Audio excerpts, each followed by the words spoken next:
All righty. Welcome tonight to the Barter Black Podcast. It's actually the fifth episode of the Barter Black Podcast, and I am happy to be hosting tonight.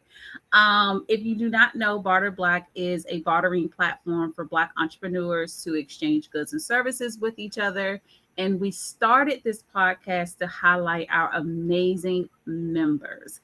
And tonight I am excited to have JD Johnson from J Square Elevate Consulting. Welcome. Thank you for having me. I'm excited to be here. I'm excited to get into it. So first, we're just going to jump right in. Can you tell us about yourself, a little bit about yourself and your journey? Yeah, absolutely. So I'm originally from Canada. So from Toronto, Canada, born, bred, and raised. And I've lived in the US for about the last 10 years. Came out there to do my MBA, and I've done a wide variety of different things from manufacturing through to customer experience at large telecoms, becoming a consultant for 8 years after my MBA. And then after two job losses in less than a year, I had been working on some things on the background and decided I'm going to take the jump and try to do my own thing with J Squared Elevate Consulting. So it's interesting you mentioned losing two jobs. I lost one and I was like, yeah, never again. It's a journey. So what do you think made you say this is not for me? Like this is something I need to go into entrepreneurship and do it myself, besides losing those two jobs. Yeah, honestly, it wasn't really, I'm sick of it doing the work. I really love being a consultant. I love project management, but I wanted to move more into leadership and development coaching, which is what J Squared Elevate Consulting is all about. We're really focused on what I think is a foundational problem in organizations and culture within organizations is first time or emerging leaders, managers, they're really prepared for the people side of leading teams. So they might have been great for, doing the work that they did before, and now all of a sudden they're like managing their coworkers, and nobody's teaching them like how to coach, how to give feedback, how to do a performance review. Because I don't know about you, but they're always, give you a little bit of heebie-jeebies. So, um, I was just kind of doing a lot of work to try and move into being a coach. So I was coaching internally at my consulting firm. I had done coaching and led some teams. And I was just like, when I lost the second time, I kind of could not imagine going through the job hunt again so quickly. And I was like, you know what? I'm a saver. I put aside money for a rainy day, and I was like, this feels like a rainy day.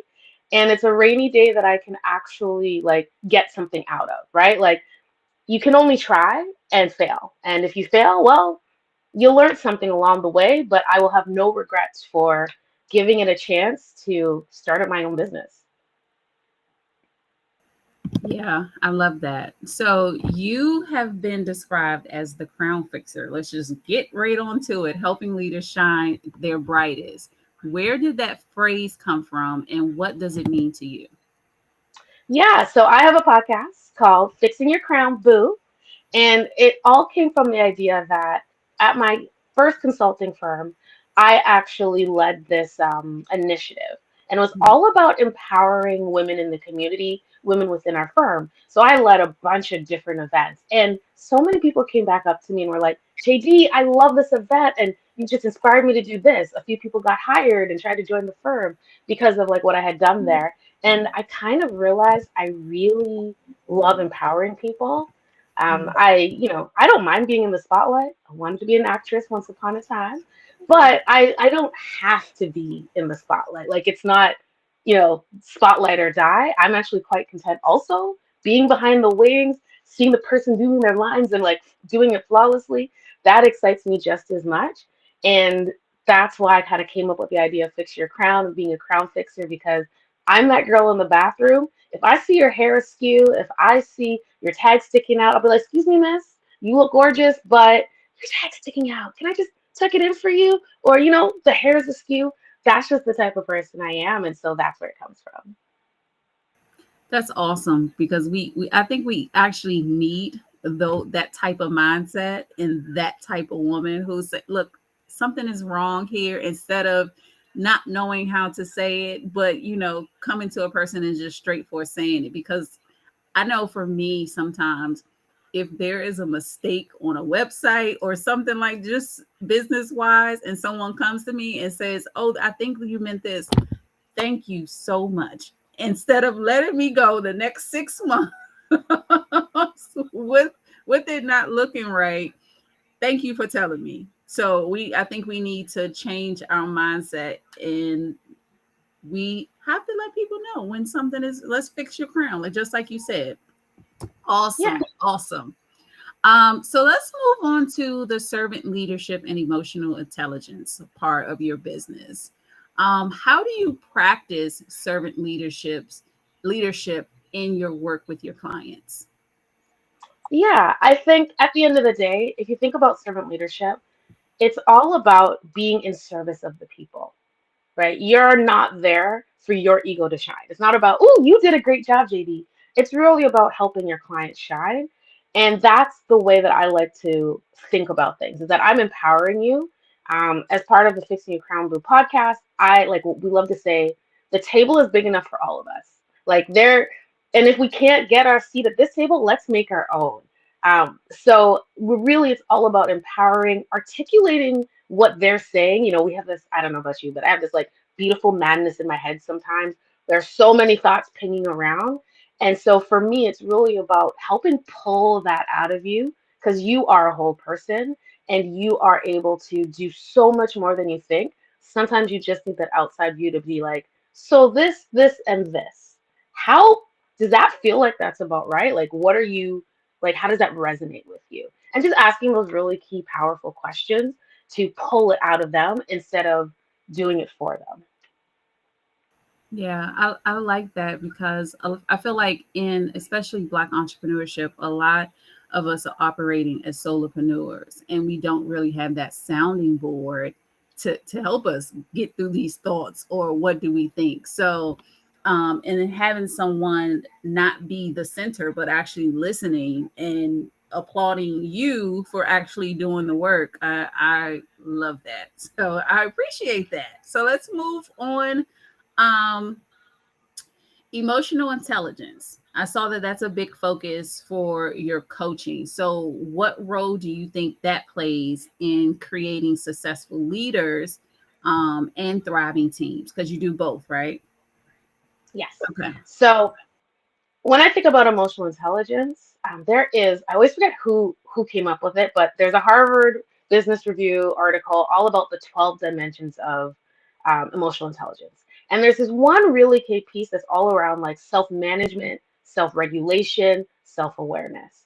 And so for me, it's this piece of looking inwards first, understanding yourself, and then putting that outwards. Because if you understand when your emotions are out of control, when you understand your triggers, it's a lot easier for you to start noticing those things in other people. And so that's where emotional intelligence is really a big thing for me. It's all about being accountable for your own emotions and owning them.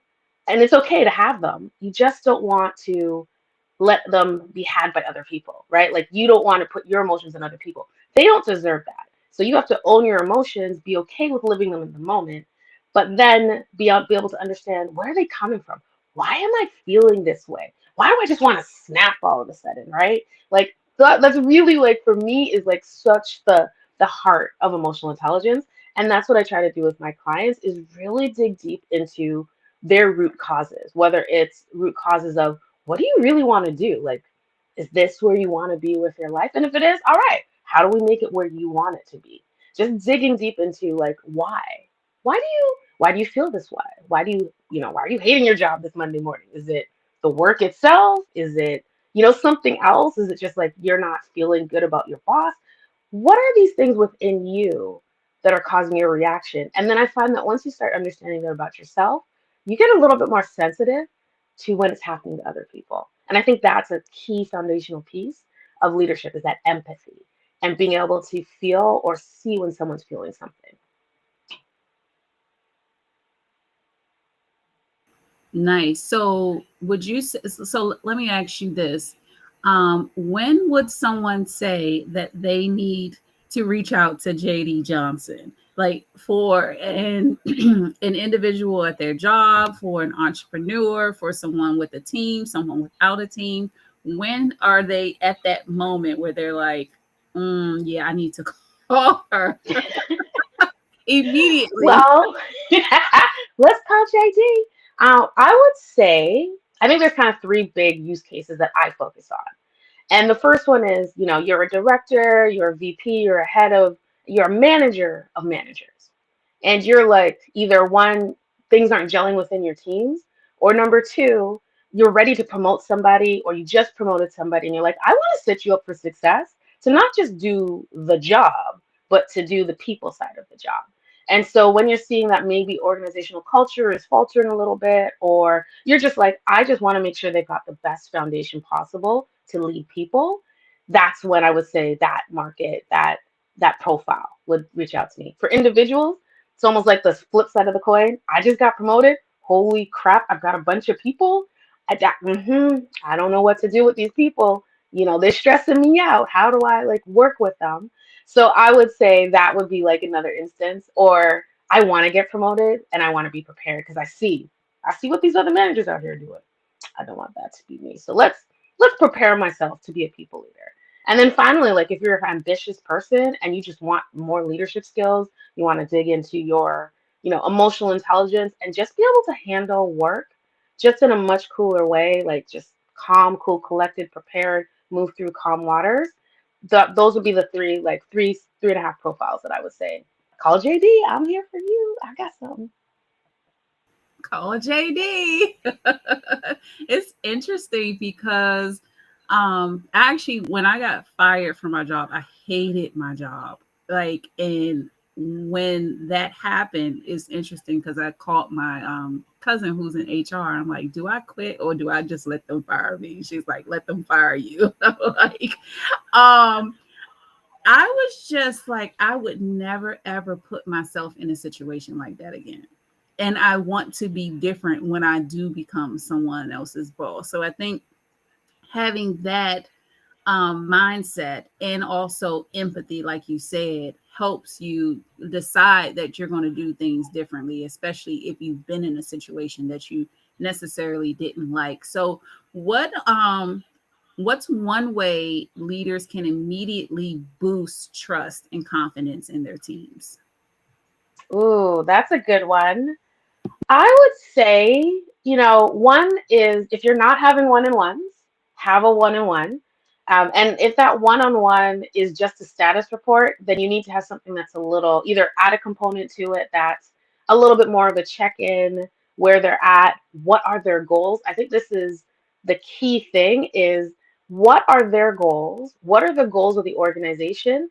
And how can the two be mutually inclusive, right? What are the ways you can help them reach their goals and what they want to do that is also in line with obviously the organization that pays you, what's in line with what the organization's trying to do. Because when you can see that what you're doing is going to get you where you want to go, you are just like, that's just way more motivating than I don't understand why I'm doing this. Okay, or I'm just doing this for a paycheck. So I think understanding not only just what your goals are for that person, what are their goals for themselves and themselves within the organization. And honestly, if at the end of the day it's not in that organization, that's okay. Like we don't, in this day and age especially, we don't have to be anywhere forever, but you pass goodwill along. As a consultant, the amount of times I've seen VPs leave and bring all their people with them to the next place, including the consulting firms that they liked and worked with them. So I think, being okay with people leaving because that's either good connection as a vendor, that's good connection for your next job. You just never know how that good karma will play out. So if this job for them is not the right spot, like I think we need to learn to be okay with that, and help them get to where they need to go while also, let's be realistic, servicing the needs of the company that's paying you because everybody needs money. I need money, you need money. We all need money to make this world go around. So, like, we want to make sure we're always keeping in mind at the end of the day, like, what does the organization need? And how do we service everybody in the organization and make it a win-win-win for all instead of a win-lose-lose? Awesome. So I think there was a reason I was on this call, on this hosting this podcast, because you're speaking to me right now. So, um, what would you say sets your coaching style apart from others in the space? Yeah, I think what I'm really working to do with my programs is kind of like give you your choose your own adventure path. I'm very big on choose your own adventure. So I have four different coaching programs, which range from much more structured, in between structure to free flowing. So it's kind of about like what do you want and what's going to suit your needs best. So that's kind of the first piece. The second piece is that I've actually developed a psychometric assessment around awareness and being self-aware, self-perception. And so for me, you start off with this assessment to find out where you are with your emotional intelligence around your self-awareness, your self-reflection, your self-perception, your self-regulation. And then we work from there to just kind of dig into where do we need to adapt to improve these areas. And then also we go through a structured program if you want, if that's what you're feeling that you want to do. We go through a structured program of activities that are all about behavioral changes, awareness of behavior, awareness of, how do you manage conflict? How do you do feedback? If networking is something you want to do more of, what's keeping you back from it? And how do we actually give you weekly, daily activities to dig into that? And then it's paired with reflection coaching. And so I think that's a very powerful piece is weekly, you could do them daily. It's all up to you how you want to do them. Once again, choose your own adventure.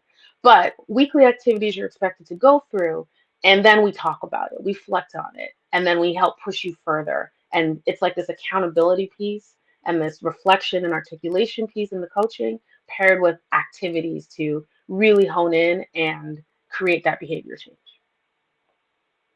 Awesome. I love the your own adventure. Where do you want to start? What do you want to do in between? Where do you want to end up? So what would you say the normal coaching time frame is? Is it a few months? Is it a month? Is it a few sessions? How does that work? Well, I just launched about a month ago. So right now I'm doing a pilot of 6 weeks. And so I have programs that are 6 weeks or 4 weeks.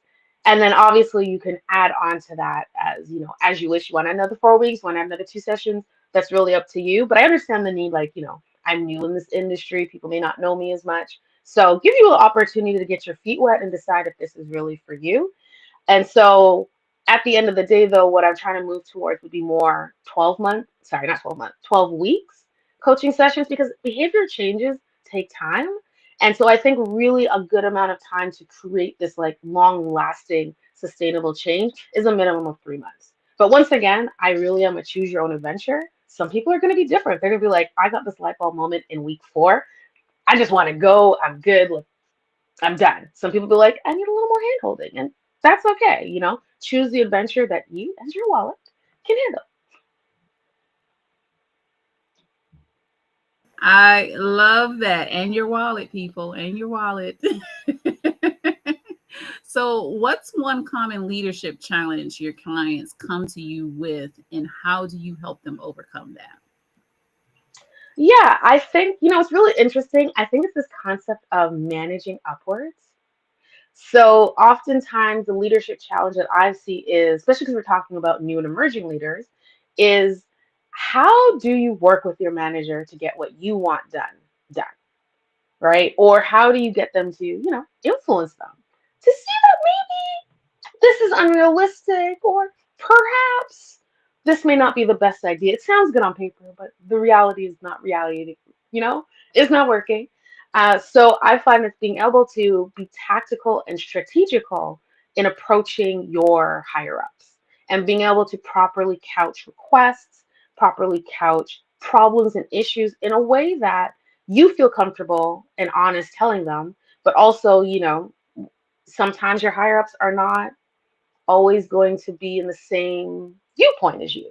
And so you may not always feel comfortable bringing problems or issues or roadblocks to them.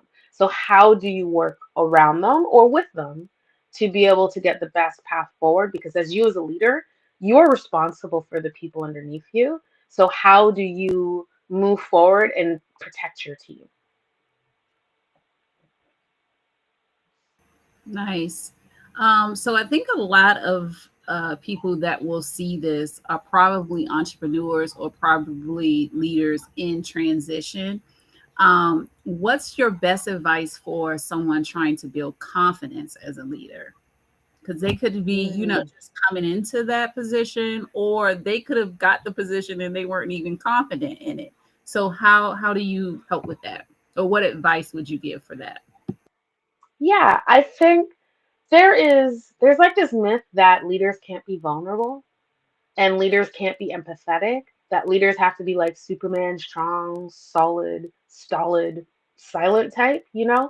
And I think as a leader, there is a vulnerability and a strength that comes with this vulnerability, being able to say, I don't know that right now. I may never know it, but at this point in time, I don't know that right now. But let me find that out for you. Or, I'm not sure how this is all going to work out because the reality is I can't read minds and I don't have a crystal ball, but we can make our best guesses or we can push through with these assumptions and helping your team understand the like boundaries in which they're working through and the expectations that you have for them. And I think that is being empathetic and saying, hey, this is what I'm looking for and this is the reason why I'm looking for it. I don't necessarily have all the answers, but I will find them. Like we don't have to know everything right now. Sometimes there's someone more knowledgeable. So I think that empathy and vulnerability and willingness to set boundaries and expectations for your direct reports is really key as a first time leader. And I think that's something that kind of gets lost in the shuffle because you're usually just throwing people and they might have been there longer than you have, and you just got to figure it out. So I think that's a key piece that gets missed. Yeah, I definitely agree with that. It's interesting because we are, we're growing as a platform, but as a team as well. And I found that it was really hard for me to commit to weekly team meetings where we could discuss things, because I felt like things are just all over the place and I'm just never still at this one day. But we do weekly team meetings. And I found that it has created a rapport, not only with, me and them, but with them and me, because we not only just talk about business, we talk about what's going on in our life. If I say, are you okay? And really, are you okay? Not the generic answer. What are we, if we're acting as a team or we're working as a team, then I want, our team to feel like they're a team. So, and I don't know everything. So that's why I have a team to help me with those things. So being comfortable with saying, oh, I don't know right now, or being comfortable with saying, I want to change this. What do you think? And then taking their opinions and using those opinions to help me become a better leader, and also create a better business for the entrepreneurs who are on the platform. So I love that. I saw that you have done sessions on stakeholder engagement, storytelling, and mentoring or mentorship. Which of these do you think leaders struggle with the most? And how do they start improving that today? Ooh, I think maybe it's kind of a tie between I think storytelling and mentorship. I think that that's what I see as probably the hardest struggle is how are you like connecting the dots? How are you telling the context, right? Like I think when, let's be real, like I've been laid off 4 times. I've lost my job 4 times in my entire career. Even when you see it kind of coming, whether it's a week ahead or 3 weeks ahead, it never feels good. And those are just going to be decisions that the larger you get, that's just what's going to happen in business, right? Like there layoffs are going to happen, job losses, firings, reorganizations. I've been through so many reorgs. I don't even understand. But when you have these decisions that are not always popular, right? What is the story that you're telling around this decision? Is it the true story? Is it empathetic story? Is it taking in, the realities? I know there's this whole like, oh, what can we say because of HR and legal? But at the same time, where can you find that line in the story that is as authentic as possible? Obviously, you know, legal wise, there's always going to be some things you can't say until X time, but pushing those boundaries, like go as far as you can, because when you are telling a story that's not authentic, people know. Like I said, I've been through countless restructuring, countless job losses. We know. We know something ain't right. We're seeing one and one is not equaling two, it's equaling 10, and that's not how math works. So I think, being able to tell the right story, and then I say mentorship as well, because I think being able to guide people. There's this post, I don't remember, I'm terrible at names. I really have to get better, like write this down on a list. But there's this post that I saw about the different styles and times of leadership. So things like coaching is a time, being a mentor is a time, sometimes being an autocrat sometimes. There is a time and a place for those. And I think knowing when it's time to advise and guide versus coach or lead from behind, that is where it's like it's an art, right? It's not a science at this point in time. It's an art, being able to read the room, read your people, and read the situation. Awesome. Can you tell us a little bit about the podcast? Yes, I love it. So, Fixing Your Crown Boo, it's a podcast that takes people that I know that I've met through various interactions in my life, whether it's a conference, I used to work with them, I used to go to grad school with them, but people that have really cool stories and really awesome things to articulate that maybe wouldn't get a chance normally. And they are all about emotional intelligence and servant leadership. Every single one of my guests really truly believes about leading from behind, making a seat for the table for everyone. And I love choose your own adventure. So, I have a couple of topics, I have a bunch of questions. I let people add their own questions. And we just kind of have an informal conversation, really about their struggles, triumphs, and like the cool people in their life that helped them supported them to where they are. Awesome. So now I'm going to get a little personal. Who has been your crown fixer in your life? Oh, that's an easy one. It's my dad. I no matter how old I get, I'm getting up there in age. My dad is my rock. He's my crown fixer. He supports me at everything. He's my backup counsel. I wouldn't have been able to do my MBA without him. So I will. That's the easiest thing ever. Is he's just a phenomenal, giving, loving, dad jokey, corny, but fun, mischievous, and just an all around awesome person. I love that because I know exactly what you mean. I'm like, if anything happens, I'm calling my dad on you. He's gonna bring it down for me. He's gonna make sense of it all. So I definitely understand that and love that. So if you could go back to your younger self, what one piece of leadership advice would you give to you? Hmm. I think not being afraid to speak up. I'm a little bit of I know, I seem like a total extrovert, but I'm a bit more of an ambivert because I definitely have my I like to be by myself moments. And that also leads to being what they call on the internet a lurker. Like, I just love to watch. I don't like interacting. I don't need to interact. I just want to see the drama, drink my tea, and call it a day.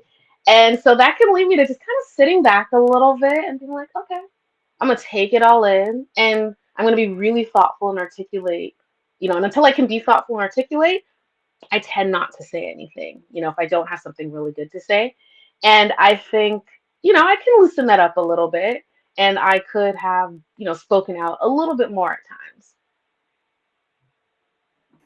That's interesting. I'm telling you, there was a reason I am on this podcast. I love that. I went to a conference this week, and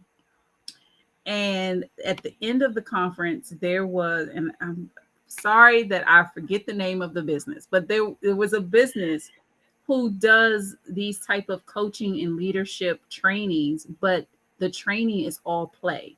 So they have all different crafts, all different types of things. We're creating things. We're making up promos for things out of the crafts that and I felt like I was just so like I could not get out of that.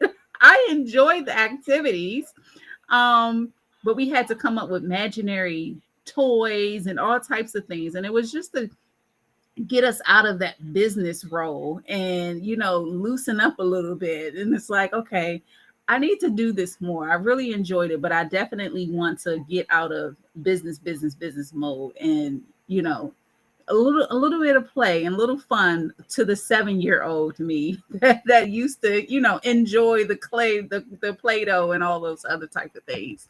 So JD, what legacy do you want J Square Elevate Consulting to leave, at, with your work as a leader? What do you want to leave behind?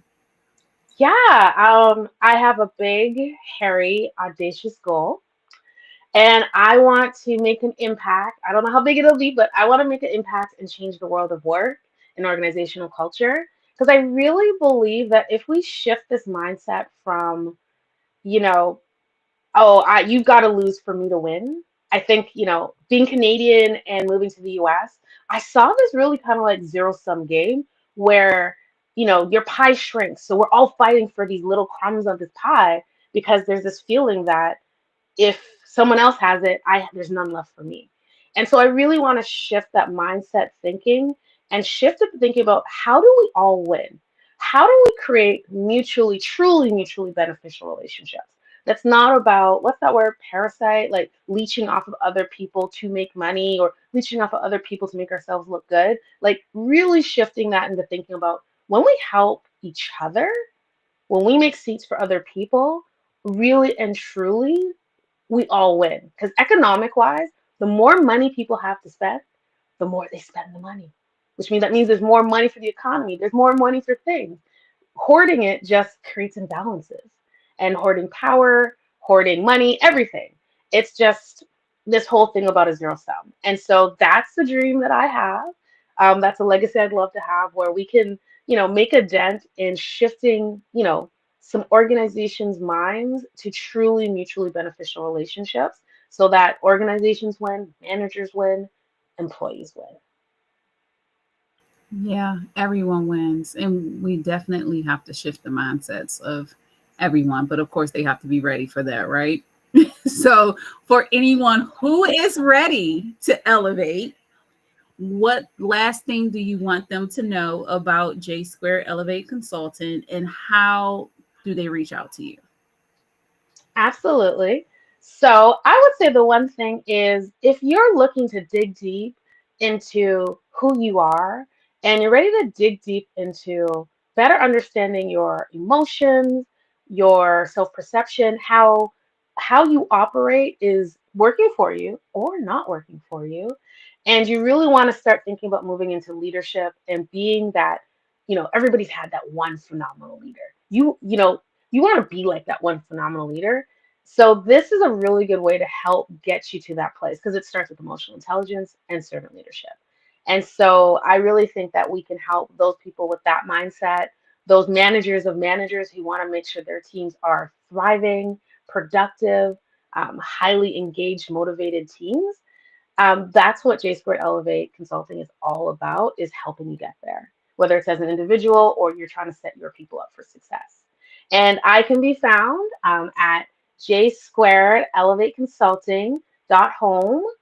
And that is where I think you can find me. And I think I'd love to hear from you. Okay, you heard it there. Definitely reach out to JD. This was an amazing conversation. It definitely sparked a lot of things in my mind as far as a leader and our team. And I hope that it sparks something in your mind, whether you are a leader of a team, you plan to be a leader of a team, or you just want to get better. So thank you so much, JD, for scheduling this. I really do appreciate it. Thanks, Nicole. It was such a pleasure to do this with you. I'm so excited. Absolutely. So this is the end of the Barter Black Podcast. Remember, we are here the first and third Tuesday of every month. You're going to see an amazing member. So definitely put it on your calendar. save the date, and reach out to JD. All of her information is in the description, so you can easily reach out to her. And have a great night. Have a wonderful Tuesday. Thank you again, JD. Thank you. Uh-oh.